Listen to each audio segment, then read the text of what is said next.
ते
सुख प्रत्यक्ष पाहिजे, ते अनुभवाला आलं पाहिजे आणि अनुभवून सांगता आलं पाहिजे. कल्पनेचे देव कल्पांती नासती ऐसे बेडसोटी बोलतात. अनुमान चालत नाही. तुम्हाला दाखवा हात. हो, या महिन्यात तुमचं लग्न होते. हे हे हे फक्त सा कोणत्या तारखेने कोणत्या वेळेस हे सांगू नको. हे अनुमानाची भाषा नाही.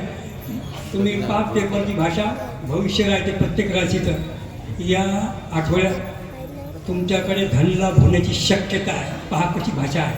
शक्यता आहे. अरे सांग ना, येणारा लॅटरीचा नंबर उद्या तर काढतो. हे असं चालत नाही. प्रत्यक्ष पाहिजे. तसं वैष्णवाचं जे सुख आहे हे प्रत्यक्ष आहे, डोळ्यांनी पाहण्यासारखं आहे. ते हे उभे विठेवरी योग्याची माऊली ज्ञानोबार आहे. साधकाचा मायबाप, चिंतकाचा चिंतामणी, जगामध्ये असा ज्ञानाच्या बाबतीत आणि कोणी झाला नाही, होणार नाही ते असं म्हणत आहे. योगिया दुर्लभ तुम्ही देखील असा पाहता पाहता मनानं पुरे घरी देखिला देखिला माया देवाचा फिटला संदेह निमाले माझे देव व पाहता लोचनी सुख झाल्यावर साधनी. तिथं उभे राहिल्या त्यांना सुखाची अनुभूती आणि ज्ञानोबा राहिला. ते सुख नामदेवरायाला मान्य आहे. बाकीचं संशयातलं सुख मान्य नाही. ते सुख प्रत्यक्ष पाहिजे. स्वप्नातली बायको काही स्वयंपाक करून जेवू घालणार नाही. ते प्रत्यक्ष पाहिजे. स्वप्नातलं राज्य चालवणारा राज्य चालवू शकत नाही. ते प्रत्यक्ष पाहिजे. तसं जे प्रत्यक्ष सुख आहे ते वैष्णवांच्या दृष्टीने जर पाहिलंय, सुखाची दुःखाची निवृत्ती, सुखाचे ते सुख पाहता श्रीमुख त्याला गोविंद म्हटलेलं आहे. का म्हटलं आहे गोविंद? तर त्या गवणीच्या दुसऱ्या चरणात नांगणी नांगणी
अंगणी रांगवत गुल गुल बोलत कोण असला पाहिजे?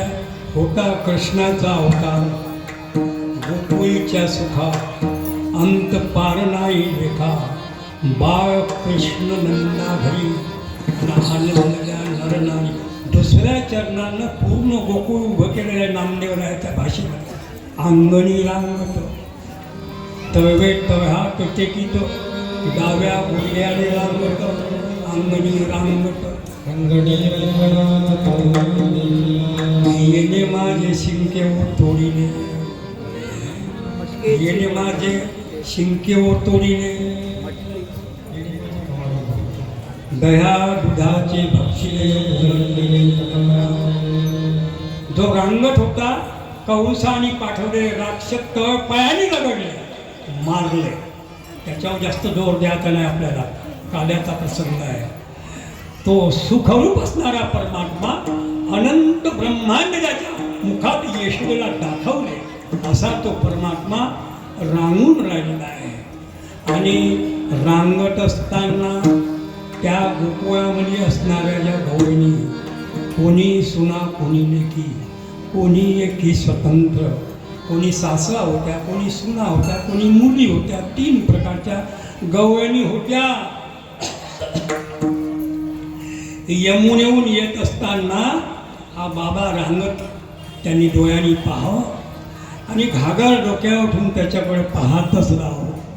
काय गोड आहे, किती गोड आहे, याला घराकडे घेऊन जावं का? दुसऱ्या चरणावर काल्याच्या प्रसंगानुसार थोर द्यायचा आहे. असा हात त्या गवळणी करावा, त्यानं मग असा हात करावा, कडीवर घ्यावं गवळणी, नाही का?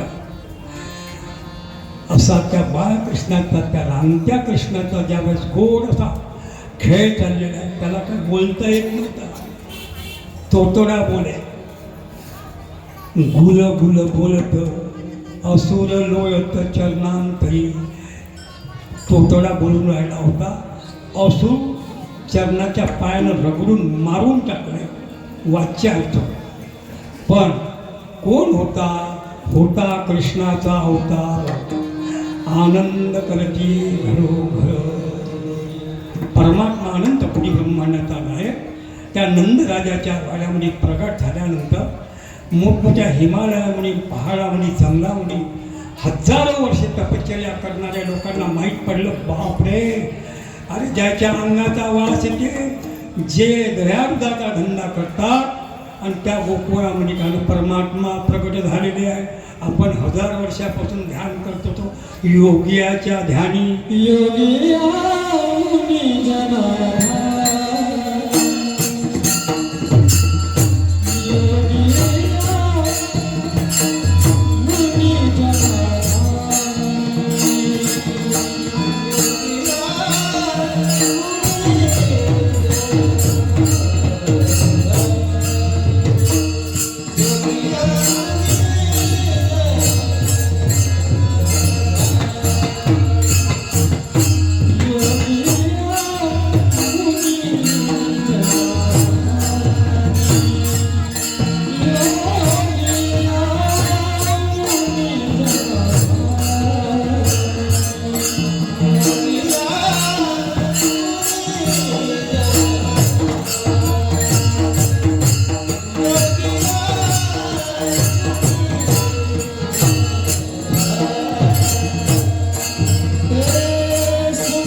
तीर्थंकर यज्ञ यागादी कर्म एका पार्ट्या आणि गोकुळामधले द्यायचा वास हे अंगाच्या दुभत्याचा धंदा करणारे गवळी लोक, गायी पाळणारे लोक, दही दूध लोणी घुसळताना अंगाचा वास यायचा. आणि तिथे या अनंत कोटी ब्रह्मांडाचा नायक नंदराजाच्या अंगणात रांगून राहिलेला आहे. गवळणी तो आनंद घेत आहे. एका गवळीने त्याने कडेवर घेऊन गेलेली आहे. कृष्णा किती गोड आहे, किती गोड आहे. आता ते सुख तिचं तिला माहीत, देवाचं देवाला माहीत. अनंत कोटी ब्रह्मांडाचा नायक कडीवर बसलेला आहे गवणीच्या. आणि ती गवण घरी घेऊन गेले आहे. आणि त्या गवणीला त्याला शेवया आणि दही चमच्याने हळूहळू. आता शेवया आणि दही तिच्या घरी दुग्ध होतं, शेवया होत्या. थोडं दूध टाकलं, त्याच्यात तूप टाकलं आणि त्याला चमच्यानं हळूहळू. आता ह्या बाबा त्याचा तर जास्त भोगत आहे. कृष्ण राम हे दही दुधाचे देव आहे, लक्षात घ्या. याच्या मूर्ती मांडणं तर काही जमलं पाहिजे तर करायचं, नाही तर नाही करायचं. नाही फोटो ठेवायचा, साधारण पूजा करायची. पण यांच्या मूर्ती मांडायच्या म्हटल्यानंतर त्याला दहीदूध पाहिजे. ह्या दहीदूध खाणाराच होय. आजही पंढरपूरला पांडुरंगाची पूजा झाल्यानंतर दररोज तिथले जे पुजारी आहे एवढासा लोण्याचा गोळा घेऊन त्याच्या तोंडाने लावते. कारण जेणे गीता उपदेशली ते हे उभी विटेवरी माऊली. इकडे लक्ष द्यायचं आहे. ज्यानं गीतेचा उपदेश केला तोच नंदराजाच्या अंगणावनी बाळ होऊन रांगून राहिलेला आहे. त्याच परमात्म्यानं गवळीला सुख दिलेलं आहे. आणि त्या सुखाचं नामदेव आहे. सुखाचे ते सुख, दुःखाची निवृत्ती सुखाची ते सुख, हे सुख कोणतं? जे नंदराजाच्या अंगणामध्ये राहून राहिलेलं होतं. निरुपाधिक आहे. सगुण निर्गुण, सगुण निर्गुण हे भानगड बिलकुल नाही. ज्ञानेश्वर महाराज म्हणतात सगुण निर्गुण एक गोविंदू रे. बस नाही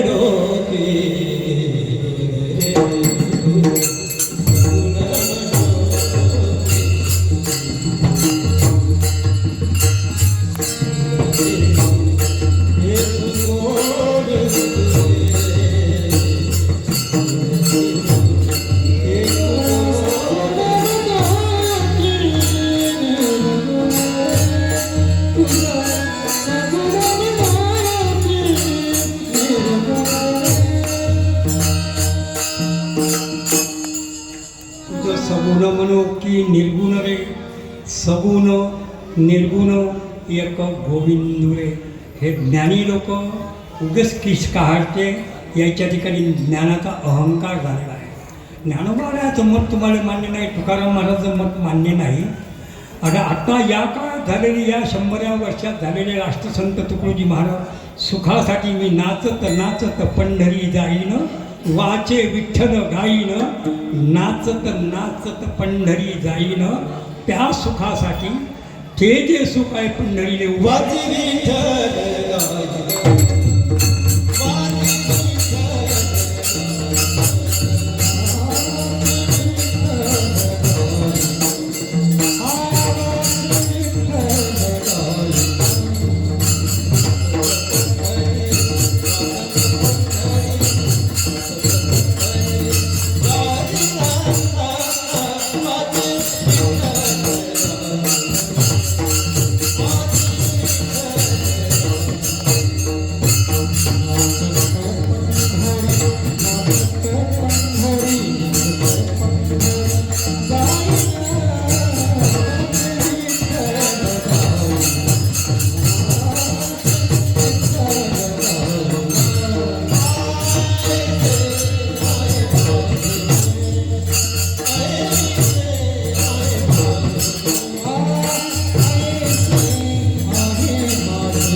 हे सुख ते गवळणीला विचारा. गवळणींना विचारा डाव्या स्कंदामध्ये काय म्हणून राहिल्या. जेव्हा तो मोठा झाला आणि बासरी वाजवायला लागला, त्या बासरीतून आवाज जेव्हा निघायचा 24 तास त्या बासरीने विचारलं बाकीच्या गवळणीनं, म्हणे तू भायस लाडकी आहे म्हणे कृष्णाची, आणि म्हणे त्याच्याजवळ राहतो, त्याच्याशी खेळतो, बोलतो, चालतो, त्याचे खाऊ घालतो, पण तुला 24 तास सोडत नाही. असं एका गवळणीनं त्या बासरीला प्रश्न विचारलेला आहे. ते बासरी म्हणे सांगू का, मी म्हणे येरवाची बनली, माझ्या ठिकाणी जे आतमध्ये जे खडे होते का ते खडे अजिबात निघून गेले आणि मी मोकळी झाली. माझ्या ठिकाणी आतमध्ये पोटात काहीच राहिलं नाही, म्हणून 24 तास मला 24 तास तो कृष्ण परमात्मा मला सोडत नाही. तुमच्यात काहीतरी उणीव आहे म्हणून तुम्हाला तेवढ्या मुक्त जवळ करता. तुमच्या ठिकाणी जर कार्बन असेल, तुमच्या चित्तामध्ये मोळ असेल, बुद्धीमध्ये मोळ असेल, हृदयामध्ये मोळ असेल, तर तेवढा तो परमात्मा थोडा दूर जातो. पण मी आतून बाहेरून मोकळी झाली. मी बांबूची बनवलेली, मला खडे होते आतमध्ये, छिद्र पडले, मी साफ झाले. त्याच्यामुळे मला 24 तास